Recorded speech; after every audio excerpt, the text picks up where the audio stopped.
And it hits me, oh my gosh, this is that triangle. You know, there's explanation for everything that occurred in the Rendlesham Forest incident that doesn't involve aliens at all. It was completely silent. It comes right over our heads. He saw a classic flying saucer really standing in the clearing. He turned over to my father and held his hand, and he looked in his eyes and he said, "We're not alone." Welcome to Podcast UFO for our live show. We're live every Wednesday at 8 p.m. Eastern Standard Time on podcastufo.com. During the show, feel free to participate live in our chat room. And don't forget to like us on our very active Facebook page. Hello and welcome to our show. I'm Martin Willis, your host, and I'm coming at you live from a mountaintop in Maine. We have a very special guest for you this evening, Chris Mellon. Chris is a former Deputy Assistant Secretary of Defense for Intelligence and Minority Staff Director of the Senate Select Committee on Intelligence, and a lot more. I'll tell you more about him later. But before our guest, we have Alejandro Rojas coming up with the news, as usual, in just a minute. And I want to thank everyone who supports our show. If you can't support our show and still want to listen to the whole show, you can always listen here live every Wednesday evening at 8 to 10 p.m. Eastern Standard Time. And that's the same time zone as New York City. And that's at podcastufo.com. And you can jump into the chat room there and ask our guest some questions. We are also live on PSN Radio now. And there's an active Skype chat room there. So, and don't forget, we do run the full show as a podcast on the Dark Matter Digital Network every Thursday at 10 to midnight Eastern Standard Time as well. Alejandro, how you doing? I am well. Good. Welcome to the show. And Thank you. Yeah. And what is going on in the UFO world as far as stories these days? Well, there was some weird stuff that went down in May. So, and we've got these stories from Roger Marsh. These are all just strange reports, interesting stuff that's been submitted to MUFON. Roger Marsh is the director of communications for MUFON, and I've probably mentioned this before, but of course he contributes to Open Minds, and he writes about these strange reports and what's going on with them for MUFON. So some weird stuff. The first one I would like to tell you about, these all happened around the same period, the ones we're going to cover right now.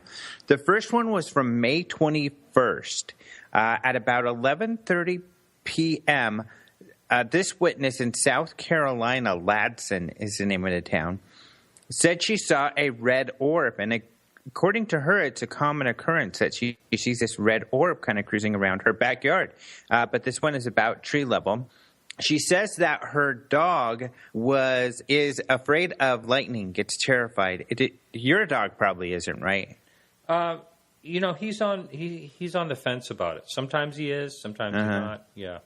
See, our dog is kind of, and boy dogs are kind of wimpier than girls, but you got a Chihuahua, and they're usually tough little critters. Oh, so. Yeah. And he seems very confident, a very confident little fella. He's extremely confident, even more than us, for sure.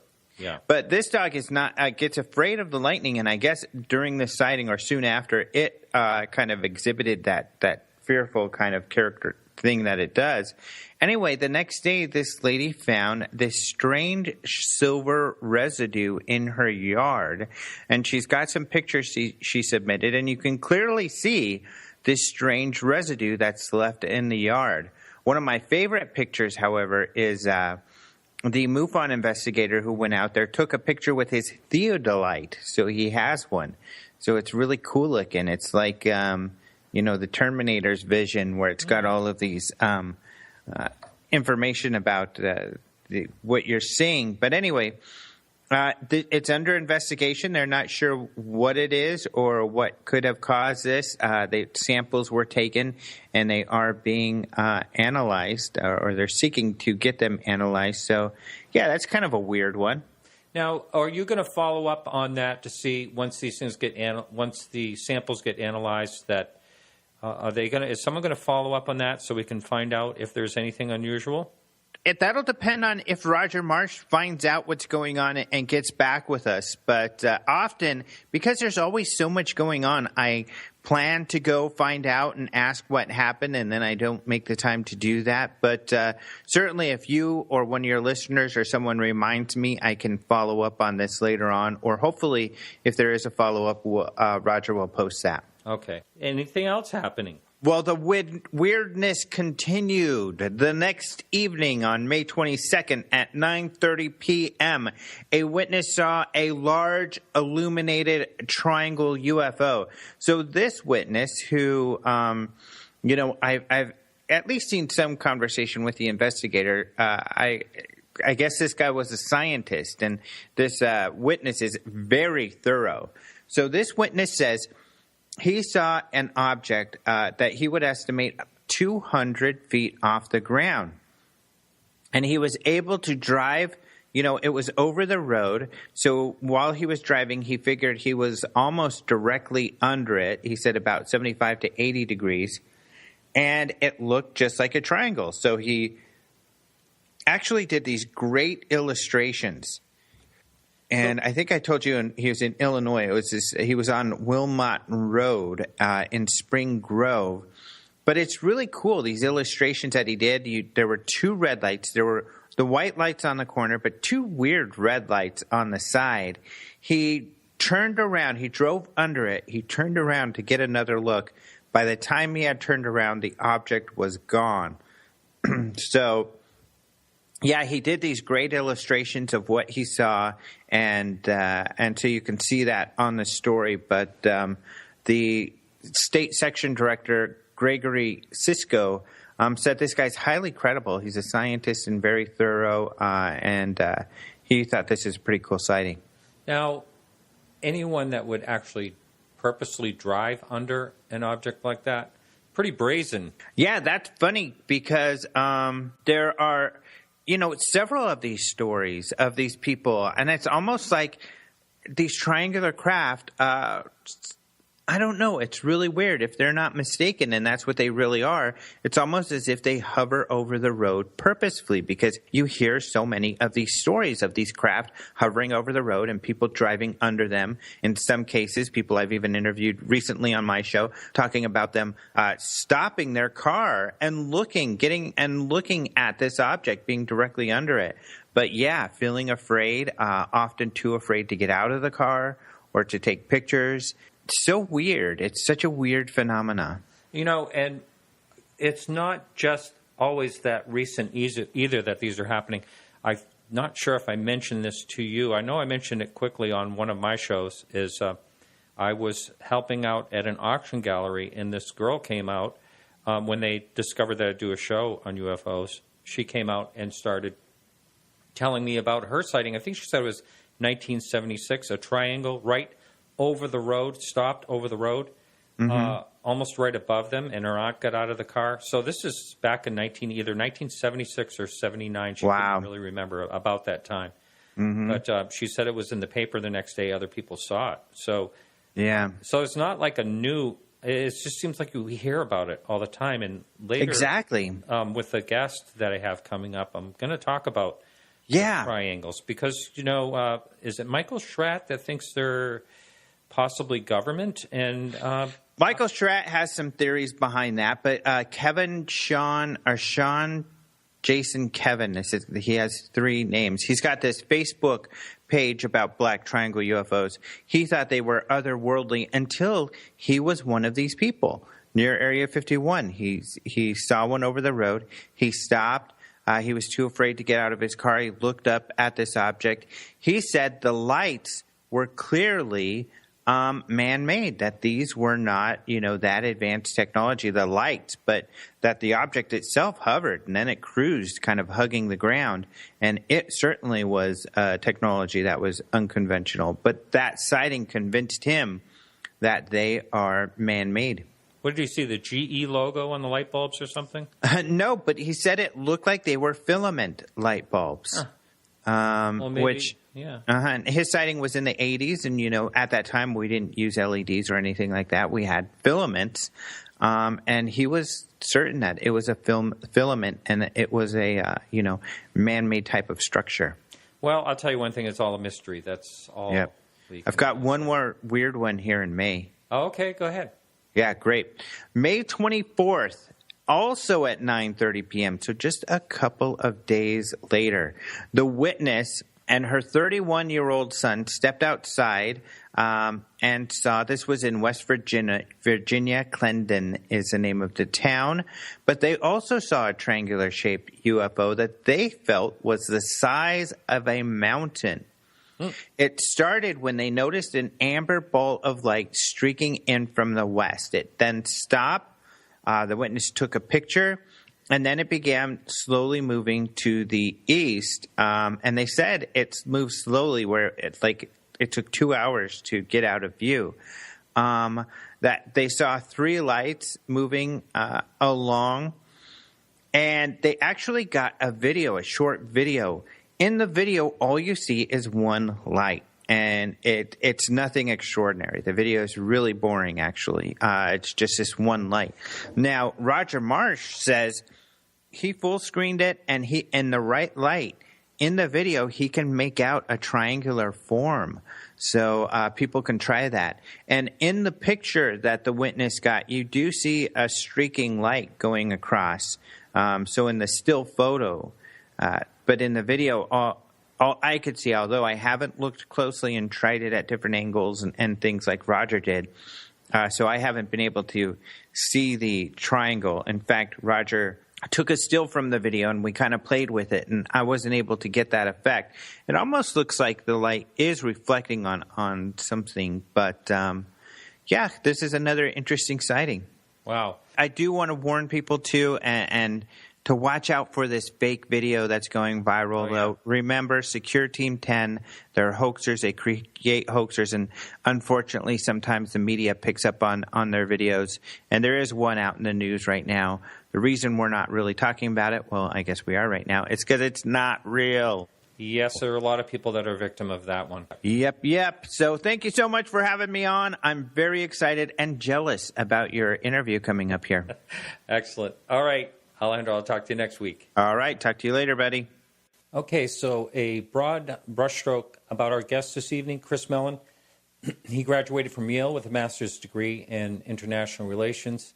He worked for many years for the U.S. Department of Defense as Deputy Assistant Secretary of Security and Information Operations, as well as Deputy Assistant Secretary of Defense for Intelligence and Minority Staff Director of the Senate Select Committee on Intelligence.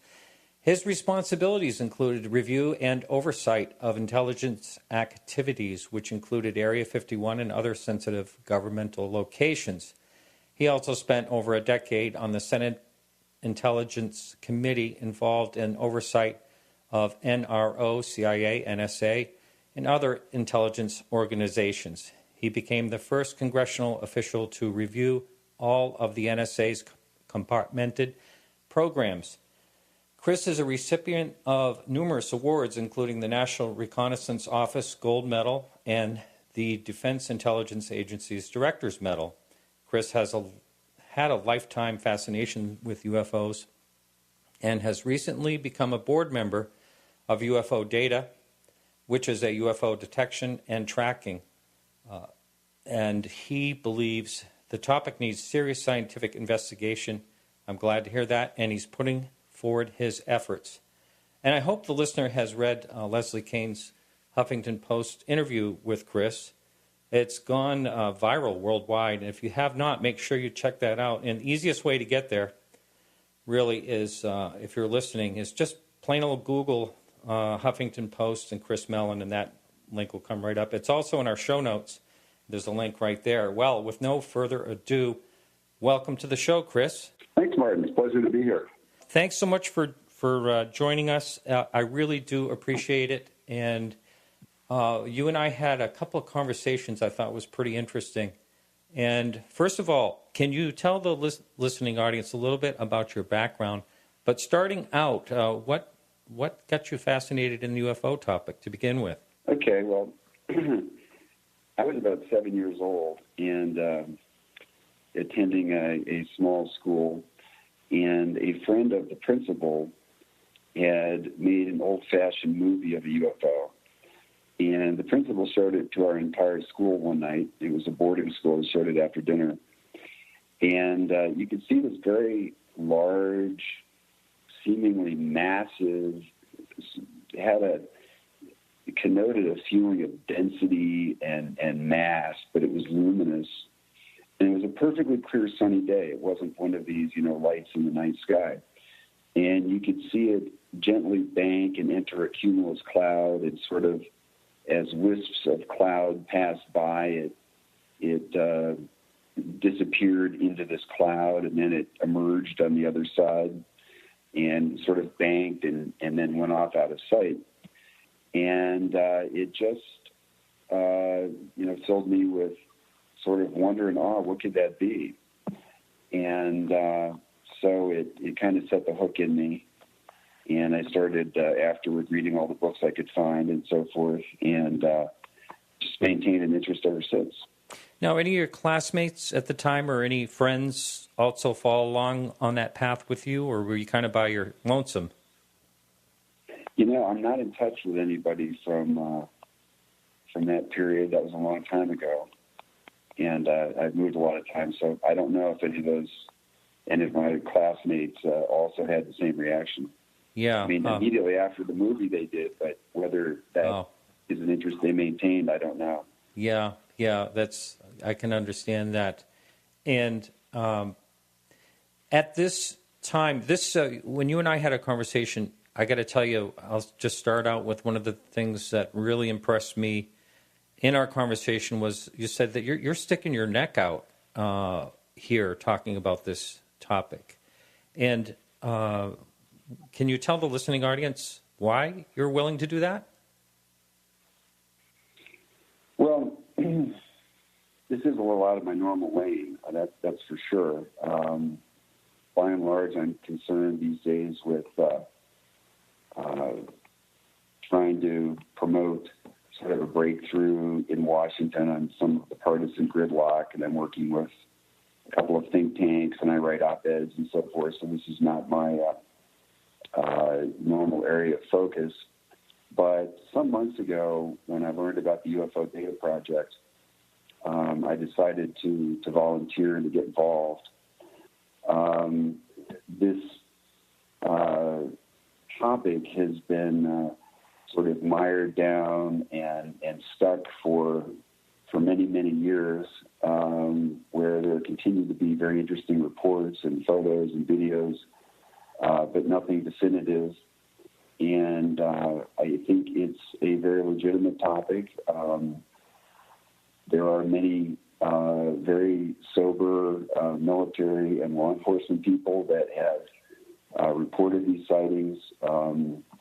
And, I really think it's time to just get serious about it, try to find out what's going on. I think UFO data offers the best way to do that.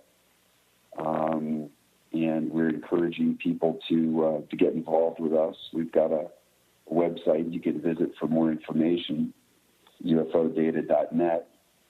And if the government is not going to take this on and nobody else is, I think somebody ought to step up to the plate, and that's what we're trying to do. That's great. And I'm really glad that you decided to join that team. I've heard it said many times, all it takes is one to have solid evidence on. And it's really amazing that there has been so many sightings. I actually saw one myself. It's something that is fleeting. And with technology, I know that, for instance, Ray Stanford was working on doing that all the way back in the 1970s with equipment, trying to get, and he did get some data. And with the growing of technology since then, it just seems like we're getting closer to getting something that will get enough information to make more people look at it? Right now there's such a stigma in general. And I'm sure, one of the questions I had for you, have you had any backlash along the way about this topic in your career? Well, I was very, this was not an interest that I advertised when I worked in the government. This was not something that I spoke about to other people until I became, good friends with them. And, so it was not something that I wasn't wearing this on my sleeve or raising it often in meetings or anything. It just typically wasn't appropriate. But I did kind of keep my eye out, and because I had this interest. And from time to time, the issue would arise, or I might be working with a colleague, for example, who had been the senior intel officer at Spacecom. And I remember one night working with a brigadier general who had been the senior intel officer at Spacecom in his last assignment. And so I, just informally asked him about that. And he looked at me sort of like, "What, are you crazy?" He gave me this look like I had a third eye in my forehead. And, generally speaking, it's not an issue that is talked about or has a lot of credibility, and you risk your own credibility if you express too much interest in it. So it's just something that I quietly, it was always in my mind because I had this interest, so I would keep my eye out for things. And occasionally that would lead to something or bear fruit. In one case in particular, I had a friend who was a colleague at that time on the Senate Intelligence Committee staff, and he was doing some oversight at the Maui Optical Tracking Facility, which does space surveillance. And I said, while you're out there, they're surveilling the night skies, why don't you just ask them, do you ever see any strange, really anomalous stuff that you can't identify? And so he called me up. He said, I asked that question, and sure enough, there's a tape right here. And these guys got video of these, fireballs going through the night sky. And I said, well, can we get a copy of it? And I called this Air Force officer, and he said, sure, it's unclassified too, just send it to you. And I forget, they probably sent it through Congressional Affairs or something. But anyway, got the tape. And one of the interesting things about that was, one, it showed these sort of 4 or 5 objects, almost like a formation, moving low in the sky, fast, but slower than a meteorite. Normally how do you see a meteorite? It's kind of a flash. Mm-hmm. And this was much slower than that, but much faster than you would expect an airplane to be. And there was a lot of heat, intense heat, probably due to the speed. And I knew there were a few other folks who had an interest in this topic. And so I decided to, ask people if they were interested in seeing the video, and a few people did. And one of the security officers who opened up a room for us to show the video, all of a sudden, I'd known this fellow for years, and salt of the earth, retired Air Force guy, completely down to earth kind of fellow, nothing odd or unusual about him in the least. And he saw this, and all of a sudden he spontaneously started to talk about this UFO sighting he'd had as a teenager with a group of his friends in a convertible car in Kentucky. And this thing was hovering over a lamppost. A telephone post, and it was low to the ground, and it was a disc-shaped object. And I had that kind of experience many, many times with people that I knew well and I trusted and respected. He had no reason to invent that, and he's, an utterly credible person to me. And I've had the same sort of experience with different military officers and other people. And that's part of the reason that, I've continued to maintain an interest notwithstanding the official disinterest. And so, occasionally it would arise, but, by and large, it's not something that you advertise or talk about. Right. Those kind of positions, just good for your credibility. Yeah. Just something you said earlier just kind of sparked a question, and that is, you said that this particular film was not classified. They didn't have to worry about it. Now, who decides, or do you know who would decide whether a film of an object like that should be classified or not? Well, it depends on the source. So in this case, the source was totally unclassified. The data that they were collecting there from that instrument at Maui was open source and unclassified data. So, it's derived from the source. Now, some of you might be wondering whatever happened to that tape. I had a copy of it. I can't find it, I think. But it appeared on national television. I mean, this didn't get, lost in some drawer. It ended up in the hands of Ted Koppel, who you may recall had a long-running, well-known nightly television program called Nightline.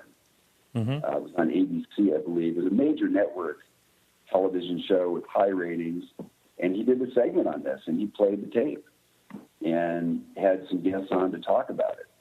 So this is not a case of another one of these stories where, oh, yeah, it sounds interesting, but, how come there's nothing to back it up? That went out, and probably millions of people saw it on TV, but nothing happened afterward. Now, one of the things I was thinking of, and I know that this came up in Leslie Kean's Huffington Post interview, was that it was kind of like, so what? Yeah, I mean, like, okay, this is unexplained, but so what? No one makes a big deal of it. What's the story with that? Is it the ridicule factor, or is there something deeper than that? Do you know? I don't know. I don't know for certain. I think a lot of it is that, nobody has this in their job chart. Nobody has this assignment of trying to evaluate UFOs. And so if something like that pops up, well, that's kind of interesting. But, hey, it's not my job. It's not my problem. It's not my affair. All these military officers, they have assignments. They're all busy, and, they don't have time to do these things as hobbies, nor do they have the authority. They have, clear direction, instructions, jobs to do. And if nobody's assigned the mission or the task, even though they might find it interesting, probably nobody's going to take it on. So I don't think they have anywhere particularly to send it to evaluate, have it evaluated or say, hey, we got this, and, you're the guy responsible for UFOs, so we're going to send it to you. It just went on the shelf. And now I know there is a large feeling that, well, somebody in the government must be looking at this, because there are so many reports over the years from so many people, including military people. And indeed, it is a bit of a conundrum. And you can see in black and white reports that are available now through the Freedom of Information Act, where there are objects referred to as UFOs by Air Force officials in and over nuclear weapons storage facilities. It's there for anybody who wants to see it. It's been released under the Freedom of Information Act, and, to the credit, the Air Force has been putting this stuff out. You can find it online. There's some folks doing some great research. A gentleman named Paul Dean in Australia, who has a blog site called Documenting the Evidence, UFOs Documenting the Evidence. And he and some colleagues, in this case, for example, have got scores of these memos, and they're quite incredible when you read them. And they really do make you wonder, how could the Air Force not think there's a problem here? You've got several different air bases over the course of 1 year. You've got entities that are They're scrambling jets. They're sending security teams out. Some cases, one case, the object is passing directly over a control tower. Another one's like going down right over a runway. And there's a whole lot of discussion about this. And it's happening on multiple days, and it's happening over time at multiple bases that are storing nuclear weapons. And someone's written a book about this, which I've just looked at a bit, called Clear Intent. And I'm not terribly familiar with it. I can't vouch for it all, but based on what I've seen from the Freedom of Information Act documents that are available, there's clearly something behind this. And you find quite a few of these kind of reports. I printed a couple out for the show tonight because I thought this might come up. So here's one from January 75, National Military Command Center. Two UFOs reported near the flight line at Kean Air Force Base in Mexico.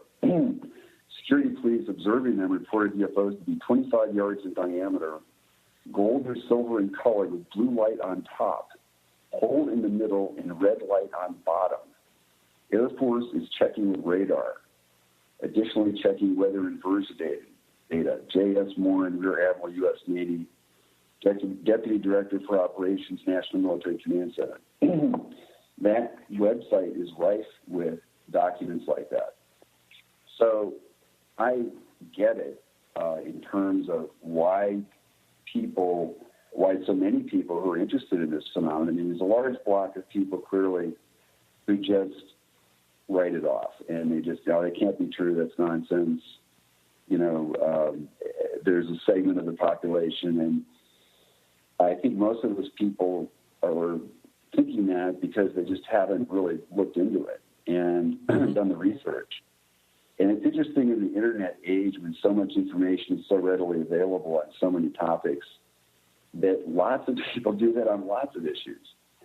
And, I talk to people about global warming, sometimes friends of mine, and it was something that, I just went online and dug into the issue, tried to find out what's going on here and everything. I think if you do that, you can get a pretty good handle on it pretty quickly, a pretty good sense of what the data says and the science and so forth.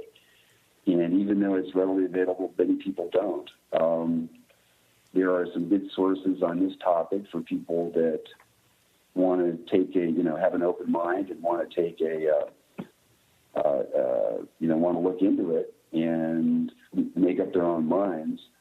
And I think if most people did, they'd say, this is pretty curious. This is kind of strange. And there are quite a few substantiated, well-documented reports. And in fact, there are also some very curious patterns in the data, patterns that weren't necessarily evident when Blue Book did their study back in the early 50s.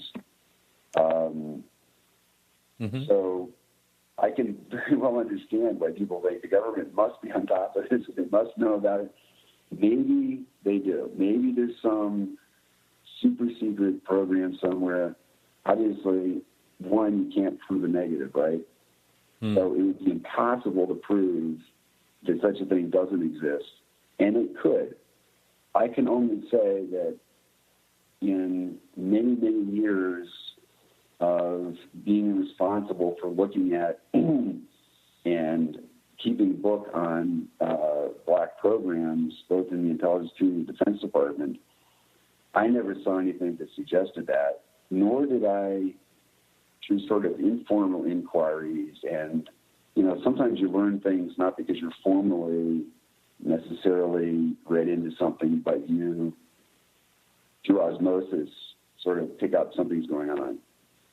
And I never had any indication of that. So I understand why people feel that way. I respect you. I know very bright, highly educated people who've looked at the evidence who believe something like that must exist. They could be right. But I never saw any indication of that. the bureaucracy, if you imagine yourself being a base commander somewhere, or at some echelon even perhaps above that, and you get reports that, we've had security teams have seen these, a luminous object, and they've rushed out there and scrambled jets, but we couldn't verify this thing, we couldn't identify it, there was no physical evidence. And even if you had a sort of a disturbing pattern of that going on, and you're a career official in a culture that doesn't accept this, doesn't want to believe it, which people look askance at that, even raising that topic, and plus you don't have answers to the questions that your superiors are going to ask you, and you don't have any ready way to come to grips with it, you might very well be tempted to just sweep it under the rug, or to just move on, or just say, okay, we're going to increase perimeter security, and we're going to do blah blah blah, and nothing happens after that, and then it gets forgotten. So the bureaucracy and the organization and structure, particularly if nobody is saddled with the mission to look into this, I wouldn't underestimate the potential for these very large organizations to avoid issues if they don't have to come to grips with them, because they're always putting fires out all the time. They've got their hair on fire. They've got lots of issues that they have to deal with. And something is awkward, difficult, maybe unmanageable, might fall through the cracks. So, or just be sort of buried or left behind. If it doesn't recur, maybe we don't have to deal with it. Hasn't happened again. Okay, fine. So, I can only speak to what I experienced, right? Mm-hmm. And that was, I never saw any indication of any cover-up or, special access program involving exploitation of alien materials, or even trying to collect on UFOs or anything like that. Chris, one of the questions that I had a number of people send in, questions last week, and kind of along the lines you were just saying about, you didn't see anything there. John Alexander speaks of the same when he looked into it. One of the things I had thought myself, only because of things like Project Blue Book, and when these things are flying around in our airspace, and there's enough people seeing them, you would think that there would be an interest in some possible compartmentalized section of our government somewhere. But someone was along the lines of this whole thing, whether you would share the information if you knew it. There's someone that's going to come in and say something, and that one is, while you were working for the DOD, did you sign a secrecy oath? And if so, wouldn't that bar you from letting us know that there was a UFO cover-up? Well, I signed lots of secrecy oaths, and but none of them had to do with anything having to do with UFOs. And if there were such a program, I wouldn't have been joining UFO Data in all probability. It wouldn't be as frustrated as I am by the situation we find ourselves in. And in terms of this perception too, bear in mind that people who are following this data, this issue, like you and I are interested, we're aware of this sort of constant, this stream of reports that goes on. But those reports, they're going to MUFON, or they're going to websites of people that follow this. The average person has no idea. The average military officer is not seeing that. They're not hearing that. Unless there's some very surprising, unusual incident that occurs in their immediate vicinity, in all probability, they have an entirely different perception. It's not on their radar at all. And so I think, and this is commonplace with a lot of things. If you're deeply interested in something and you're very cognizant of what's going on in that field and you follow it closely, and the average person doesn't share that awareness. And, most people in the government, I would say most, don't take the subject seriously at all, and they're not following it, and they're not seeing many of these reports, and they don't have the same sense or perception that there's a lot of activity going on. Right. I've said a number of times in the show, too, the average person is so focused on, what's going on in their lives around them. A lot of, it's a very small percentage of, let's say, just the United States, of people that have an interest or even ponder what could be going on. It's really very, very small. And with all the information, there was a question that came up earlier on the message board. With all the information being blasted out in shotgun manner to everyone, it's amazing what young people are going through today. And that was a question that came up. How can we get young people interested in the topic of UFOs? What's your thoughts on that? It's interesting. I don't know. I mean, there seems to be a considerable amount of interest out there. I don't know. There's some different polling data I've seen a little bit of. I am not a expert in this field in terms of somebody who has been writing books about it and researching it, for decades, like my colleague Leslie Kean on UFO data. I bring a little bit of a different expertise and perspective to the issue. I certainly follow it as I can. But again, that's part of the reason that we want to bring science to bear here. If we can collect very high fidelity, very high quality data, and we have an array, a sensor platform that may have as many as 14 different sensors, collecting electromagnetic radiation in different frequencies, testing for electrostatic discharges, distortions in the electromagnetic field, in the gravitational field, and so on, then if we are able to get that data, and I think there's good reason we could talk about this to believe that we can, then I think that will change public perception for people young and old. Okay, well, one of the things that we had talked about earlier is, in the news, is black triangles or large triangles, that all these people are seeing triangles. And one of the things that also came up in the news is, Michael Schrad, there's a number of people that are claiming that they think these are military. And with your background and all the research that you had hands-on in special access programs and all that, what do you have to say to that claim? Well, a couple things. There are undoubtedly cases where people are seeing, say, a B-2 bomber, and in a context that they're not expecting it, or a location or whatever. There are undoubtedly cases where that is generating some UFO reports.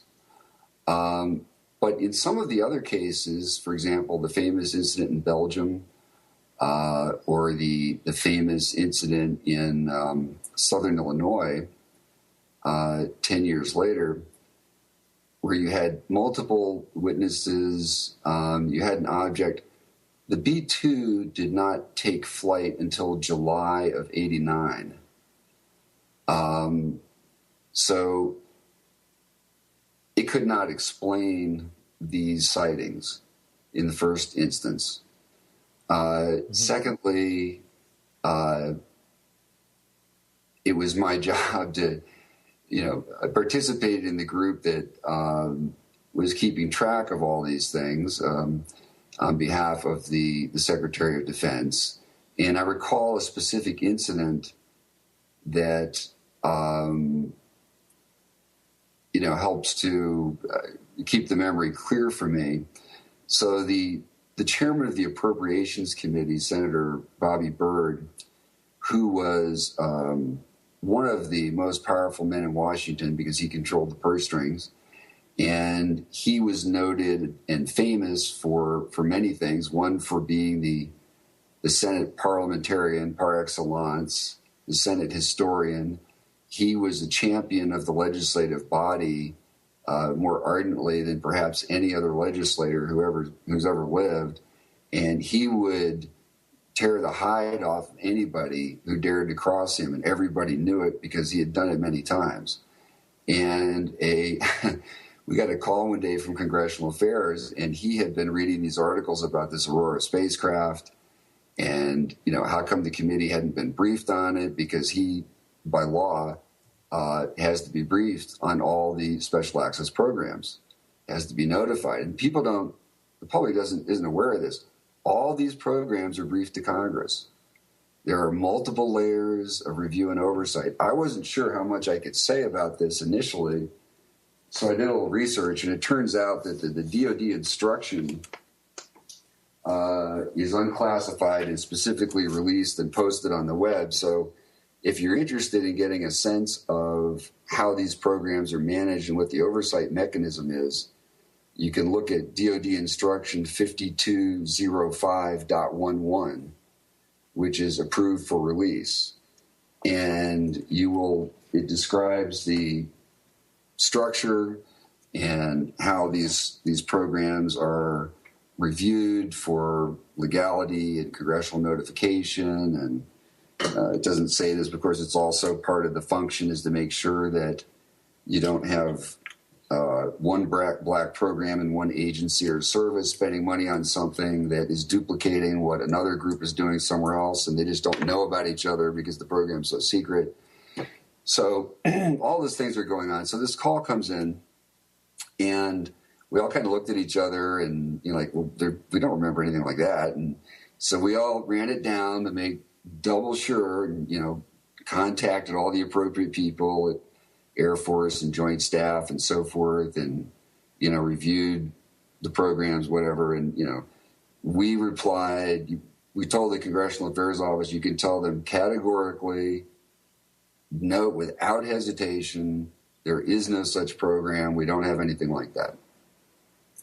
So basically, and so go ahead. Whatever these people were seeing in Belgium, the Belgian military, and tracking, first of all, the performance characteristics were unlike anything that we had or any technology we had. Secondly,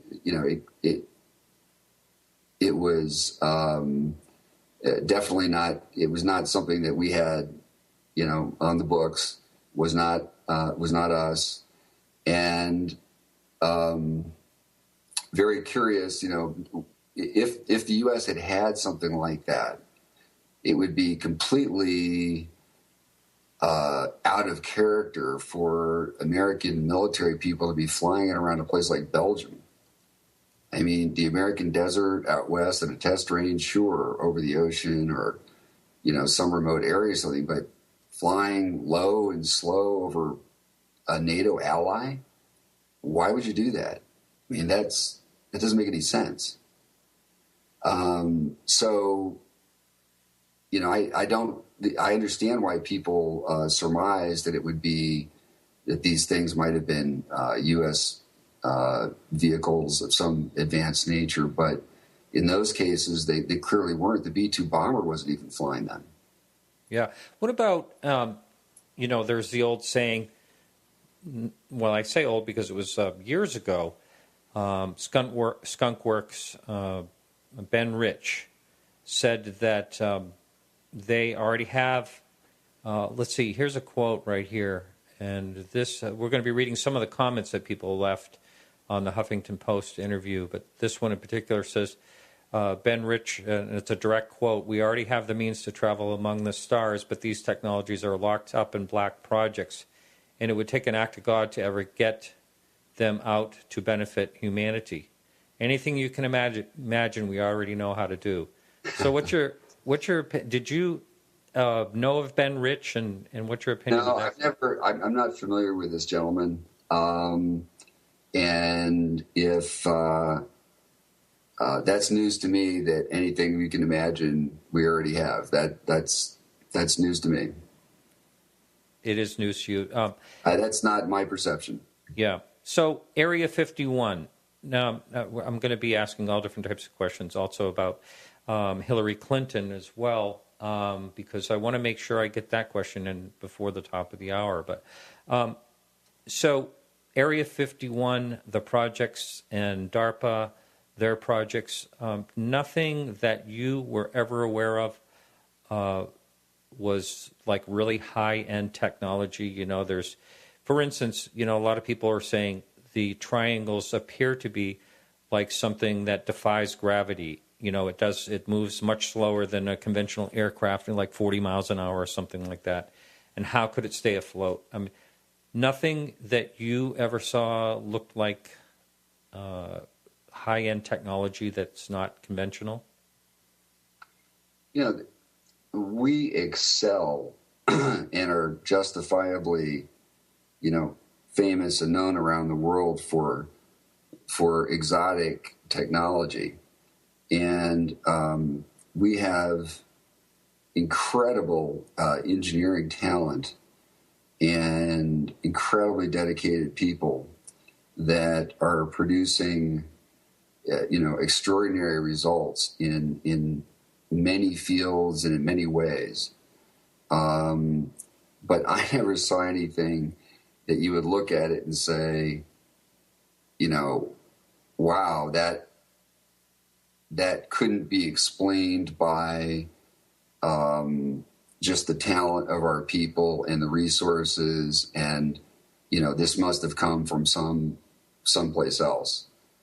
I never saw anything that you know, involved something that was so orthogonal to, you know, our conventional understanding of science, that you would think it must have come from somewhere else.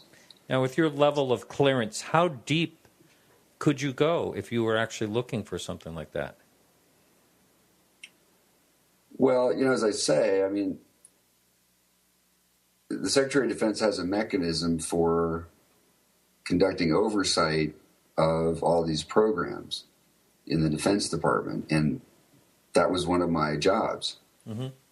So, you know, presumably I should have would have known if we had you know, a time machine or something that could, you know, travel faster than light, or in one of these programs. Now, of course, there is always the possibility that there's something completely outside the DoD directives and policies and budgets and programs. You know, maybe there's something that's so completely radical they, you know, took it out of the government altogether or something, and I wouldn't know about it. So, you mean like in the private sector? Yeah, I mean, you know, I can't say that's impossible, and I'm not claiming omniscience. I can only say, speak to what I saw, what I know, and what I knew, and I never had the sense again that, you know, most people even took the subject seriously in the government. They weren't concerned with it. It wasn't on their agenda. I never, you know, people would laugh about it sometimes. You know, people at Area 51, you know, they might crack a joke about it. If you were going out there about the aliens and stuff, it was not an atmosphere or an environment in which this was an issue or deemed to be, you know, it wasn't on people's radar. It was deemed to be sort of a little bit of a, you know, wacky area. And, you know, so some people who did have an interest, like myself, weren't keen to advertise that fact or talk about it much. But again, I never, as I said in the Huffington Post article, I never had the faintest whiff of anything involving a UFO cover-up. Again, doesn't mean it couldn't be there, but I had a lot of access in the intel and DoD world because of my responsibilities. It was my job to, you know, catalog and review these programs in a fairly comprehensive way. And I just never encountered that. But, one of the interesting issues, and one of the things I'm involved with more in my daily life, more centrally, is this issue of trust in government. And we are at a point where it's ebbing to perhaps an all-time low, maybe at least in the post-World War II era, or maybe at least the highest level since Vietnam. I don't know, but it's certainly we're in a bad place that way. And the fact that the candidates who were prevailing in the nomination process, or their appeal largely lies in to some degree in their anti-establishment sort of credentials and views. The gridlock we have, the money, there are a whole lot of reasons that, trust is really a big issue these days and a problem in a lot of ways. And I think it manifests itself kind of across the board in this area. It's very prominent, but by no means is it limited to this topic. That's for sure. Yeah, no, I totally agree there. We have a caller on the line. Caller, welcome to the show. What's your first name and where are you calling from? Hi, Martin. This is Phil from Big Bass Lake in Michigan. Oh, Phil, you're the guy that's going on a fishing trip, right? Been on a fishing trip, yeah. Oh, been on a fishing trip, yeah. How you doing? So you have a question for our guest? Yes, I do. I've been listening to your guest for over an hour now, and I haven't really heard him say anything. And don't mean to be too hard, but I'm looking for something specific that this guy is bringing to the table, because I'm just not hearing anything other than, I don't know how to say it, but just conversation, but no information. Well, so why don't you give him a specific question you'd like for him to... Actually, may I address that? Yeah, sure. Perception? Sure. So I don't know, what you caught in my remarks, but what I'm bringing to the table is very specific. It's very concrete. And if you're really interested in finding out the truth, we invite you to go to ufodata.net, make a contribution, or sign up as a volunteer. If you want to know... There we go. Okay, well, why can't you just say it on... I mean, this is... I'm sorry. You just lost me. I think you just lost everybody else. I ain't giving you a dime for anything. Well, are you interested in the subject? That's all I wanted to know hear. The truth or not? Are you okay. Get to the bottom of this or what? Okay. Bye-bye. No. See you. Okay, sorry about that. That's okay, Martin. let me just address this. I'm sorry. I don't have. Yeah. I'm not sure what the guy expected me to say. All right. Maybe he expected me to come on here and say, there's aliens, under some airbase or something. Yeah. What I'm trying to do is build support for an activity that can help all of us achieve some real clarity. And if we succeed, we may, in fact, get the government also to step up. Now, if people say they're really interested and they want to, uncover this, they want to know the truth, they want to find out what's going on, that's what we're trying to provide. Okay, so this UFO data, by the way, is a nonprofit, and it's no one's gaining any money out of it. And also, you can volunteer. For instance, I do have a banner on my sidebar and have offered to help out, and there's other UFO detection out there as well. There's UFO TOG, Mark D'Antonio and Doug Trumbull. So there's other people trying to do this, and I think, a collaboration between anyone that can help. So it's not like someone's looking for money. So I think Phil might have taken that in a different way. I'm not really sure. But I promised I'd try to get by the top of the hour the topic of Hillary Clinton. So let's just, I just want to know what your opinion is of when she said that she's going to look into getting to the bottom of the UFO topic, or UAP, I believe she put it. Also, do you think that was just some type of way to possibly get voters' attention, or do you think she is sincere? And also, the most important question I want to ask you, if someone is sitting in the president's chair, can they know anything they want to know? The answer to that question is absolutely. Here's kind of the way it works, though, and I apologize, Martin. It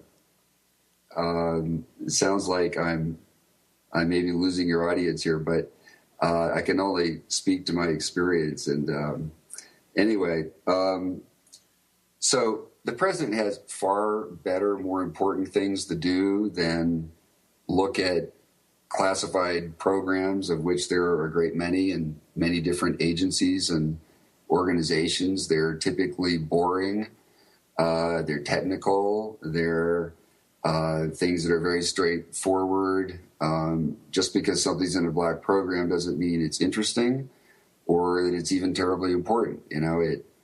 Most of these things are very useful. They're logical applications of technology to challenges we have, trying to improve weapon systems, try to improve the safety of our military personnel, all those kinds of things. The president absolutely can, the DOD will salute. He's the commander in chief. And I caused a little confusion, I think. I was trying to, in the Huffington Post article, address the question of, wouldn't Hillary Clinton already know about these programs if they existed, because she's such a senior official? And what I was trying to point out is that no, these programs are on a need-to-know basis, and Secretary of State wouldn't have routinely any reason to know about most of these things. If it became pertinent, of course, they could provide a briefing.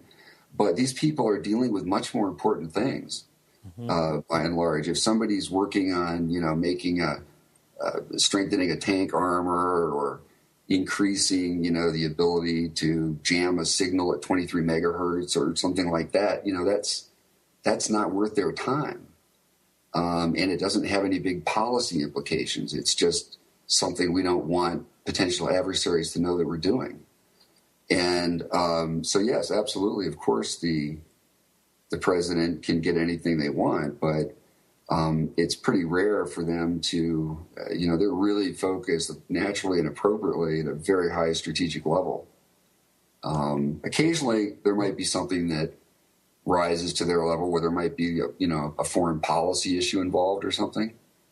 But absolutely, anything they want, they can get. But there's a distinction I would make between the president himself and the National Security Council staff, which number hundreds. And they will sometimes, the White House staff, ask for things and be denied. But the president, absolutely, of course, the Defense Department will salute and, move mountains to support the commander-in-chief. Right, and I think that anyone that takes that office basically has the tiger by the tail, and she probably or may forget that she even said that by the time she gets her hands full, if she does become president, that is. We have the one and only Lee Spiegel in the chat room. Well, that's it for the free part of the show. If you want to listen to the full show and all the archives and shows from now on in your media player, just go to podcastufo.com and click on the Support Us link. For only $2 or more or a month, you can catch all that. In the next hour, it gets really good. We have a bunch of calls and some pretty good topics we're going to touch on. So thanks for listening. Next week, we have Jeff Willis on. No relation. Actually, his last name is spelled E-S, not I-S like mine. So he'll be on talking about Phoenix UFOs. And so that's it. Thanks again. And remember, keep your eyes to the sky.